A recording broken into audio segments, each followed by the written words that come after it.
लोगों के बीच कुछ ही क्षणों में हमारे देवेंद्र कादियान भैया आ रहे हैं, लेकिन उससे पहले मैं आप सबके लिए लेकर आया हूं एक बेहतरीन नुक्कड़ नाटक। तो नुक्कड़ नाटक के जरिए आप सबको हम बताएंगे कि हमारे साथ हमारे सुख दुख में हर तरह से कि देवेंद्र कादियान भैया हमारे साथ कैसे खड़े हैं, चाहे फिर हमारा दुख हो या फिर हमारा सुख हो।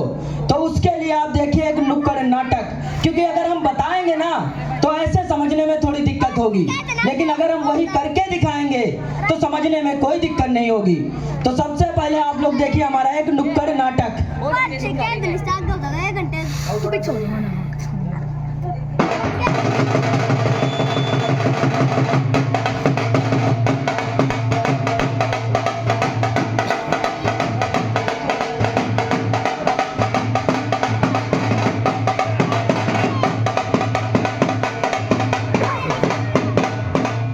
चले आओ चले आओ चले आओ भैया, चले आओ चले आओ चले आओ भैया, चले आओ चले आओ चले आओ भैया, चले आओ चले आओ चले आओ भैया। न लगेगा ठंडी न लगेगा रुपैया, न लगेगा ठंडी न लगेगा रुपैया, न लगेगा ठंडी न लगेगा रुपैया, न लगेगा ठंडी न लगेगा रुपैया। चले आओ चले आओ चले आओ भैया, चले आओ चले आओ चले आओ भैया। अरे दूर वाले पास आओ, पास वाले बैठ जाओ, दूर वाले पास आओ, पास वाले बैठ जाओ, दूर वाले पास आओ, पास वाले बैठ जाओ, दूर वाले पास आओ, पास वाले बैठ जाओ। चाचा आओ चाची आओ संग भैया को भी लेकर आओ, चाचा आओ चाची आओ संग भैया को लेके आओ, चाचा आओ चाची आओ संग भैया को भी लेकर आओ, चाचा आओ चाची आओ संग भैया को लेके आओ। दूर वाले पास आओ, पास वाले बैठ जाओ, दूर वाले पास आओ, पास वाले बैठ जाओ।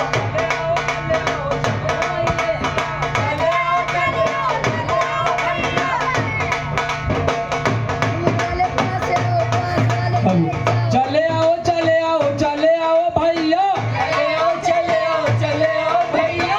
कुछ दिखलाने आए हैं नुक्कड़ नाटक लाए हैं, कुछ दिखलाने आए हैं नुक्कड़ नाटक लाए हैं, कुछ दिखलाने आए हैं नुक्कड़ नाटक लाए हैं, दिखलाने आए हैं नुक्कड़ नाटक लाए हैं, कुछ दिखलाने आए हैं नुक्कड़ नाटक लाए हैं, दिखलाने आए हैं नुक्कड़ नाटक लाए हैं। नाटक ये कड़वी नीम सरीखा, कड़वी नीम सरीखा, नाटक ये कड़वी नीम सरीखा, कड़वी नीम सरीखा, गाँव के बूढ़े हकीम सरीखा, बूढ़े हकीम सरीखा, गाँव के बूढ़े हकीम सरीखा, समझदार हो तुम सब बड़े, समझदार हो तुम सब बड़े, अरे समझदार हो तुम सब बड़े, तुम नाटक देखो खड़े खड़े, तुम नाटक देखो खड़े खड़े, तुम नाटक देखो खड़े खड़े, तुम नाटक देखो खड़े खड़े।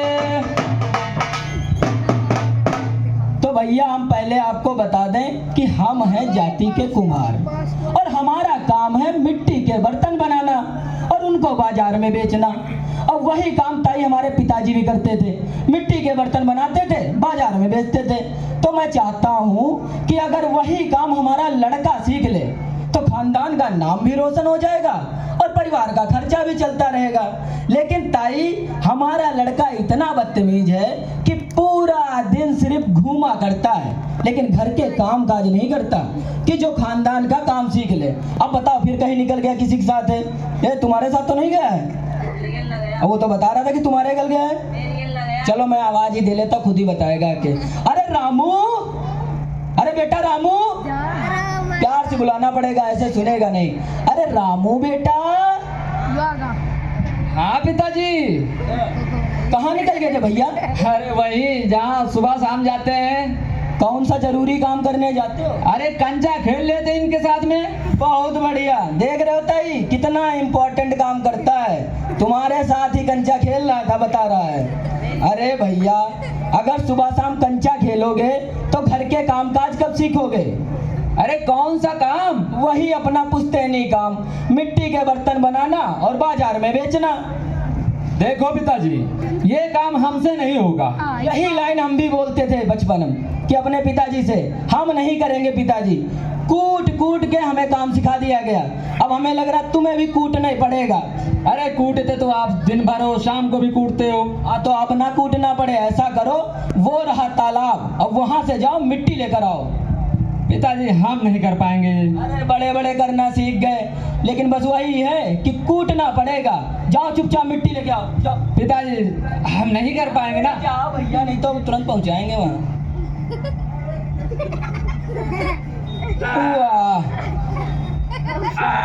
देख रहे हो ताऊ, पूरा मेढक बना जा रहा है, लेकिन घर के काम नहीं सीखेगा क्योंकि उसमें इसकी बेइज्जती हो जाएगी। अब भैया अच्छे से इस मिट्टी को कूटो। हम इसको कूटे और आप हमें कूटो। कूटना ही पड़ेगा, जब बात नहीं मानोगा और कोई वही नहीं है। अब अच्छे से इसको चाल लेना। ऐसे कहाँ चालते भाई, ऐसे ऐसे चालो करके। हाँ, एक भी कंकड़ नहीं बचना चाहिए, क्योंकि ताई अगर एक भी कंकड़ बच गया तो बर्तन चिटक जरूर जाएगा। पिताजी एक कंकड़ निकल आया। अरे तो खा लो आप। देख लो, पूरा दिन घूमने का नतीजा है ये। अपने बाप से कह रहा लो कंकड़ खा लो। अरे भैया चलो इसको अच्छे से। अरे भैया इसे क्या करा रहे हो? हाँ, अभी इसकी पढ़ने लिखने की उम्र है, इसको स्कूल भेजो, कॉलेज भेजो, पढ़े लिखे अफसर बने। ये सारे काम तो तुम खुद भी कर सकते हो। अरे भैया हम तो गरीब आदमी, यहाँ तो खाने के भी लाले लगे। अब कहाँ इसको स्कूल भेजें? प्राइवेट विद्यालय की फीस इतनी ज़्यादा है, सरकारियों में पढ़ाई नहीं होती। तो हम सोच रहे थे कि इसको अपना खानदानी काम सिखा दें, ताकि खानदान का नाम भी रोशन हो जाएगा और परिवार का खर्चा भी चलता रहेगा। वही इसको बर्तन बनाना सिखा रहे थे।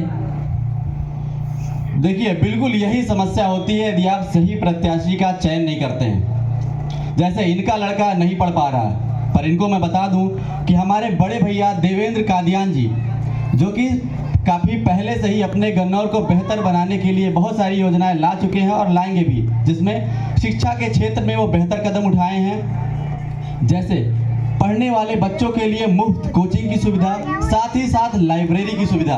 क्या आपको ये बात नहीं पता थी? अब भैया हमको क्या पता, अब आप बताओगे तभी तो पता चलेगा। मतलब हमारे अगर देवेंद्र कादियान भैया आएंगे तो हमारे सारे सपने सच हो जाएंगे। पर उनका चुनाव चिन्ह क्या है भैया? हाँ, उनका चुनाव निशान है गैस का सिलेंडर। अच्छा, ये कौन से नंबर पे? हम तो पढ़े लिखे इतना है नहीं।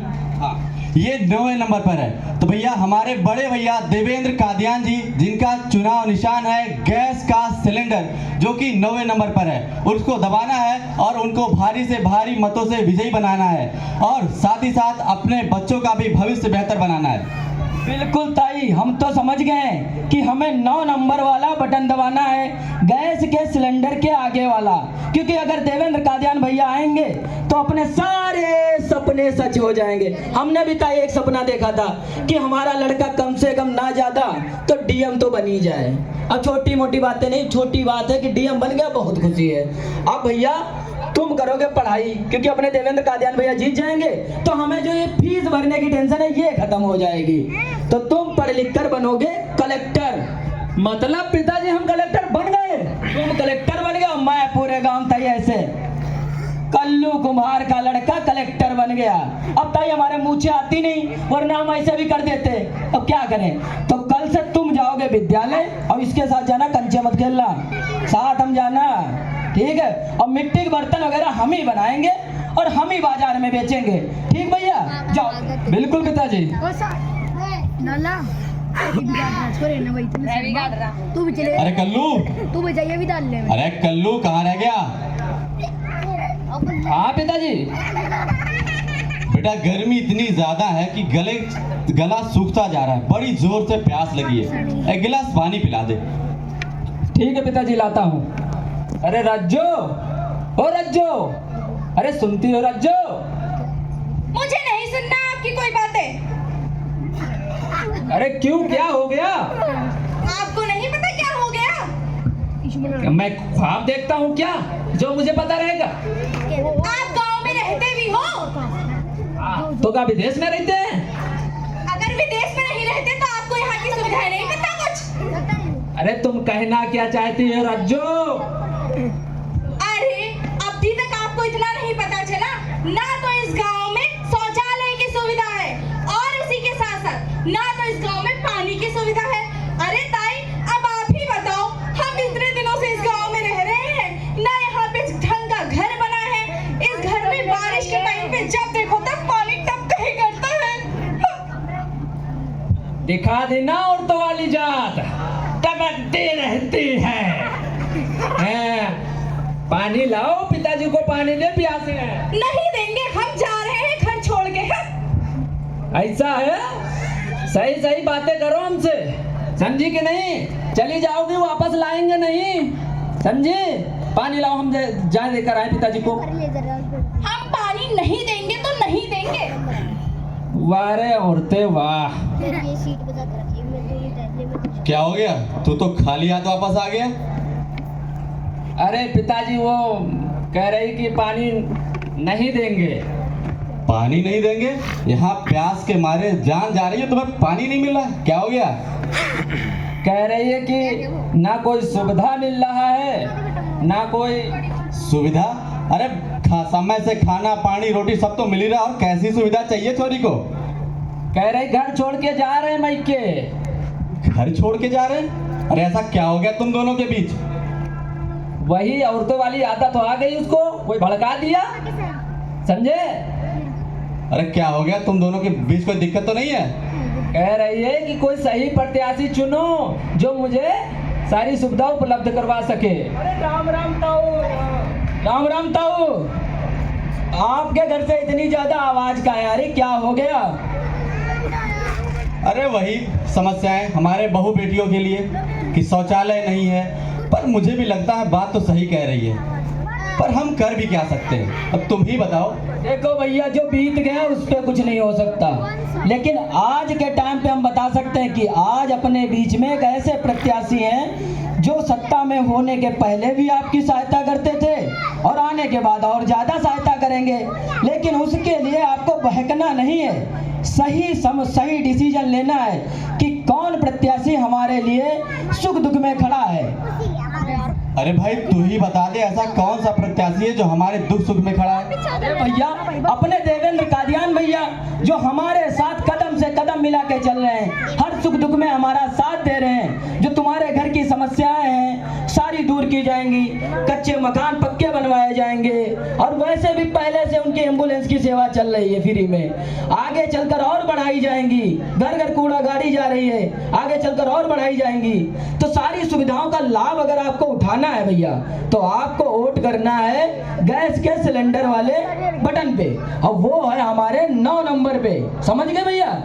बिल्कुल भैया, इसीलिए कहते हैं गाँव में खुशहाली का आगाज लाएंगे।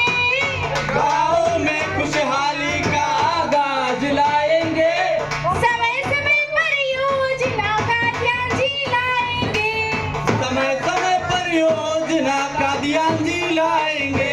गाँव में खुशहाली का आगाज लाएंगे। गाँव में खुशहाली का आगाज लाएंगे। समय समय पर योजना का ध्यान जी लाएंगे। समय समय पर योजना का ध्यान जी लाएंगे। अरे बेघर को भी घर मिल जाए। बेघर को भी घर मिल जाए। बेघर को भी घर मिल जाए, ऐसी योजना लाएंगे। बेघर को भी घर मिल जाए, ऐसी योजना लाएंगे। समय समय पर योजना का ध्यान जी लाएंगे।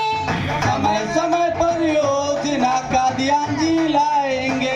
आज सड़कों की मरम्मत होगी। सड़कों की मरम्मत होगी। सड़कों की मरम्मत होगी, तालाबों पर घाट बनाएंगे। सड़कों की मरम्मत होगी, तालाबों पर घाट बनाएंगे।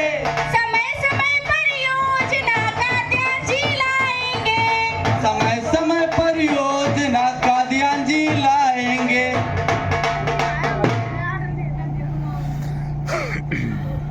राम राम ताऊ। राम राम। अब बड़े दुखी नजर आ रहे हैं आप। अरे हमारी छोरियां तो बोझ बनती जा रही हैं। अरे ताऊ, ऐसी बातें काहे कर रहे हो? अरे ऐसी बातें ना करूं तो फिर कैसी बातें करूं, तू ही बता। हमारी छोरियों के लिए ना कोई छात्रवृत्ति योजना है, यानी ना ही कोई स्कॉलरशिप की सुविधा है, ना ही उनके लिए कोई महिला कॉलेज की सुविधा है, ना ही उनके लिए कोई रोजगार की सुविधा है। तो ऐसे में मैं दुखी ना हूं तो फिर क्या हूं, तू ही बता। बात तो वैसे ताऊ सही कह रहे हो, पर हम कर भी क्या सकते हैं? अरे ताऊ, आप ऐसा कुछ नहीं है। तो फिर कैसा है? अरे ताऊ, आपको नहीं पता, आप छात्राओं को छात्रवृत्ति यानी कि स्कॉलरशिप मिलेगी। इसी के साथ साथ छात्राओं को महिला कॉलेज भी मिलेंगे। महिलाओं को पिंक टॉयलेट की सुविधा भी प्रदान करी जाएगी। बात तो सही है ताऊ, हमने तो ये भी सुना है कि अगर अपने यहाँ का कोई भी लड़का या लड़की भारत के बाहर पढ़ने जाता है तो उसकी आर्थिक सहायता भी की जाएगी। पर ताऊ, ये सब संभव कैसे होगा? अरे ताऊ जी, हम बता रहे हैं कैसे संभव होगा। तुम बताओ। अब देखो, अपने यहाँ के प्रत्याशी कौन है? देवेंद्र कादियान जी। बिल्कुल सही कहा तुमने, अपने यहाँ के प्रत्याशी हैं देवेंद्र कादियान जी। अगर इन सब चीजों का लाभ उठाना है तो हमें देवेंद्र कादियान जी को भारी से भारी मतों से विजयी बनाना होगा। पर भैया, उनका चुनाव चिन्ह क्या है? अरे लो, इनको अभी तक ये भी नहीं पता। अरे उनका चुनाव चिन्ह है गैस का सिलेंडर, जो 9वें नंबर पर आता है। उसके सामने वाले बटन को दबाकर भारी से भारी मतों से विजयी बनाइए और इन सब योजनाओं का लाभ उठाइए।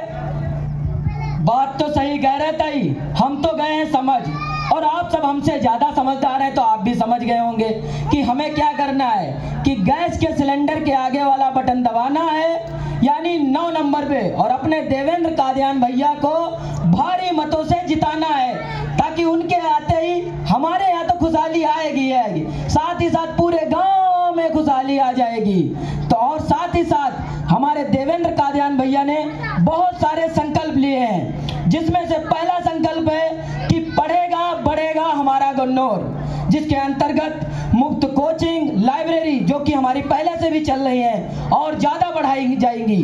साथ ही साथ एआई और स्किल डेवलपमेंट कोर्स के साथ साथ शिक्षण संस्थानों में सुधार, गवर्नमेंट कॉलेजों में सुधार। और एक बार मैं दोबारा बता दूं कि अगर हमारे यहाँ का कोई भी लड़का या लड़की भारत के बाहर पढ़ने जाता है तो उसकी आर्थिक सहायता भी की जाएगी।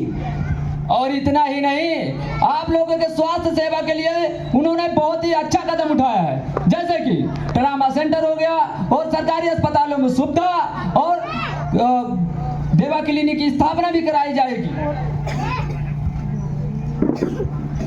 इसी के साथ साथ छात्राओं को छात्रवृत्ति यानी कि स्कॉलरशिप दी जाएगी। छात्राओं को महिला कॉलेज प्राप्त होंगे, महिलाओं को पिंक टॉयलेट की सुविधा भी प्राप्त होगी। इसी के साथ साथ महिलाओं की सुरक्षा के लिए कठिन कदम भी उठाए जाएंगे। बिल्कुल, साथ ही साथ आपके मुख्य द्वार का सौंदर्यीकरण कराया जाएगा। आपके शहर के चारों ओर भव्य द्वार बनेंगे और उसका भी सौंदर्यीकरण कराया जाएगा। आपके यहाँ की जो सड़कें हैं वो चौड़ी की जाएंगी, साथ ही साथ उस पर स्ट्रीट लाइट्स की भी व्यवस्था करी जाएगी। और तो और आपके यहाँ जो भी मवेशी पशु हैं उनके लिए उचित व्यवस्था की जाएगी। आपके यहाँ के जो भी बस स्टैंड हैं उनका नवीनीकरण किया जाएगा और साफ सफाई के लिए आधुनिक तकनीक का भी प्रयोग किया जाएगा। इतना ही नहीं, खेलों को लेकर के भी बहुत बड़े महत्वपूर्ण कदम उठाए जा रहे हैं, जैसे कि खिलाड़ियों को प्रोत्साहन मिलेगा, विजेताओं को इनाम भी दिया जाएगा। और साथ ही साथ देवेंद्र कादियान जी हमारे लिए, हम सब के लिए हमारे यहाँ एक भव्य स्टेडियम का निर्माण भी करवा रहे हैं, ताकि आप सबके बच्चे उस स्टेडियम में खेल कर आगे निकल सकें। और साथ ही साथ स्टेडियम में अच्छे कोचेस की भी व्यवस्था करवाई जा रही है और अच्छे अच्छे टूर्नामेंट्स भी खिलवाए जाएंगे, ताकि आप सभी के बच्चे खेल कूद के माध्यम से आगे निकल सकें। और इतना ही नहीं, अभी और सुनिए, गांव के विकास के बारे में उन्होंने बहुत ही अच्छा कदम उठाया है, जैसे कि सड़कों की मरम्मत होगी और गांव में गंदे पानी की निकासी होगी और तालाबों पर घाट बनवाया जाएगा और गांव में स्वच्छ और सुंदर पार्क का निर्माण भी होगा। बिल्कुल। साथ ही साथ भीम स्कॉलरशिप, रोजगार सम्मेलन, ओबीसी एससी के लिए विशेष स्कॉलरशिप की सुविधा, और अपने यहाँ का कोई भी लड़का या लड़की भारत के बाहर पढ़ने जाता है तो आर्थिक सहायता भी की जाएगी। यानी हर तरह से देवेंद्र कादियान भैया हमारे साथ खड़े हुए हैं। तो हमें क्या करना है कि 9 नंबर वाले बटन को दबाना है और अपने देवेंद्र कादियान भैया को भारी मतों से जिताना है। अरे ये सब क्या कर रहे हो तुम लोग? कुछ नहीं ताऊ, कुछ नहीं। मुझे सब दिख रहा है तुम लोग क्या कर रहे हो। देखो, यही सारी समस्याएं आती हैं यदि हमारे बच्चों को बेहतर शिक्षा नहीं मिलती है। इसके लिए हमारे बड़े भैया देवेंद्र कादियान जी पढ़ने वाले बच्चों के लिए मुफ्त कोचिंग की सुविधा दे रहे हैं, साथ ही साथ लाइब्रेरी की भी सुविधा दे रहे हैं ताकि बच्चे इस तरीके से ना बिगड़ सकें। और ये हमारा दायित्व बनता है कि हम अपने बच्चों को बेहतर से बेहतर शिक्षा दें, क्योंकि अगर किसी भी समाज को बदलना है तो सबसे पहले उसकी शिक्षा व्यवस्था को बदलनी पड़ती है। और हमारे बड़े भैया देवेंद्र कादियान जी का भी सोच बिल्कुल ऐसा ही है, क्योंकि डॉक्टर भीमराव अंबेडकर ने एक बड़ी अच्छी बात कही है कि अगर आपको अपना इतिहास बदलना है तो आपको अपना इतिहास याद करना पड़ेगा।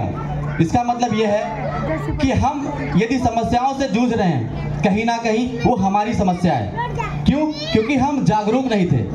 हर 5 साल बाद ये समय आता है, ये लोकतंत्र का त्यौहार है जिसे हम कहते हैं कि ये हमारा राष्ट्रीय त्यौहार है। और ये हर 18 साल से अधिक उम्र का लड़का या लड़कियां, छोरे छोरियां, जो भी आप अपनी भाषा में कहते हो, जिनका वोटर कार्ड बन गया है, वो अपना भविष्य चुनने के लिए खुद जिम्मेदार हैं। इसलिए आप सभी लोग ऐसे प्रत्याशी का चयन करें जो आपके बीच का हो, जो आपकी समस्याओं को सुने, आपके सुख दुख में हमेशा आपके साथ हो।